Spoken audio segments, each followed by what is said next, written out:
دوستو آپ دیکھیں یو اے ای نے پاکستان سے اپنا قرض واپس مانگ لیا ہے۔ پاکستان نے یو اے ای سے تقریباً $3.5 بلین قرض لیا ہوا تھا اور اس کی انٹرسٹ ریٹ 6.52% تھا، جو کہ پوری ورلڈ میں سب سے زیادہ ہائی ریٹ آف انٹرسٹ تھا۔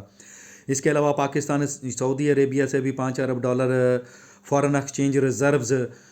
اسٹیٹ بینک میں رکھنے کے لیے لیا ہوا ہے، اور وہ 3.5% انٹرسٹ ریٹ ہے جو کہ پاکستان کی طرف سے سعودی عرب کو پے کیا جا رہا ہے۔ لہٰذا یو اے ای نے پاکستان سے ڈیمانڈ کیا کہ اس کے $3.5 ارب فوری طور پر واپس کر دیے جائیں، چونکہ اس کو شدید ضرورت ہے۔ دوسری طرف دیکھیں کہ میاں نواز شریف نے 1996 اور 97 میں یو اے ای سے $45 کروڑ بطور قرض لیا، اور پاکستان کے اتنا شاہی حکمران طبقہ ہے کہ آپ دیکھ لیں 30 سال کے بعد بھی ہم نے ان کو واپس نہیں کیا۔ 1996-97 میں $45 کروڑ لیا ہوا قرض سٹل ابھی تک ہم نے ان کو پے نہیں کیا ہے، اور ہمارے پاس اتنی ہمت نہیں ہوئی کہ ہم ان کو یہ قرض واپس کر دیتے with in time frame limit میں۔ لیکن بدقسمتی یہ ہے کہ ہمارا حکمران طبقہ پتہ نہیں کس قسم کی عیاشیوں میں مبتلا ہے، اور اس ملک کو جس طریقے سے چلانے کی کوشش کر رہا ہے، یہ ملک کسی بھی صورت میں اس طرح سے نہیں چلے گا۔ آپ دیکھیں پاکستان کے اندر اس وقت 3 بڑی سیاسی پارٹیاں ہیں: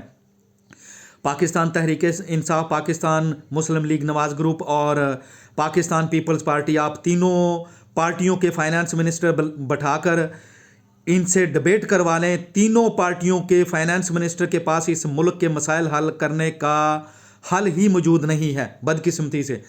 آپ دیکھیں یہ معاشیات کے اوپر گفتگو نہیں کریں گے، یہ بدقسمتی ہے اس ملک کی سب سے بڑی۔ لیکن عوام الناس بدقسمتی یہ ہے کہ ان تینوں ہی سیاسی بڑی پارٹیوں کو ووٹ دینا اور ان کو منتخب کرنا پسند کرتی ہے، اور انہی کے پیچھے ہنوز ابھی تک چل رہی ہے۔ اور اگر عوام اسی ڈگر پر اسی طرح چلتی رہی ان تینوں بڑی سیاسی پارٹیوں کے لیڈروں کے پیچھے، جن کے پاس نہ تو اچھے فائنانس منسٹر اور نہ ہی اس ملک کے معاشی مسائل کا حل موجود ہے، تو تباہی اور بربادی جس طرح پاکستان کے اندر اب لانچ کروا دی گئی ہے، تو سب سے زیادہ اس سے چھوٹا طبقہ ہٹ ہوگا۔ بڑے طبقے کو کوئی فرق نہیں پڑتا، کیونکہ وہ اس ملک سے مال لپیٹ کر اکٹھا کر کے کسی دوسرے یورپی ملک میں شفٹ ہو جائے گا، لیکن مرنا یہاں پر غریب لوگوں نہیں ہے۔ لہٰذا ان غریب لوگوں کو چاہیے جو لائنوں میں کھڑے ہو کر 70% ووٹ ڈالتے ہیں، وہ اپنے جیسے غریب نمائندے منتخب کریں تاکہ وہ اس کو پکڑ سکیں۔ جب آپ 5 مرلے اسکیم والے نمائندے کو منتخب کریں گے تو وہ آپ کے مسائل بھی حل کر سکے گا، اور اس کو معلوم ہوگا کہ اگر روٹی کی قیمت $1 سے $2 کر دی جائے تو بھوک اور افلاس سے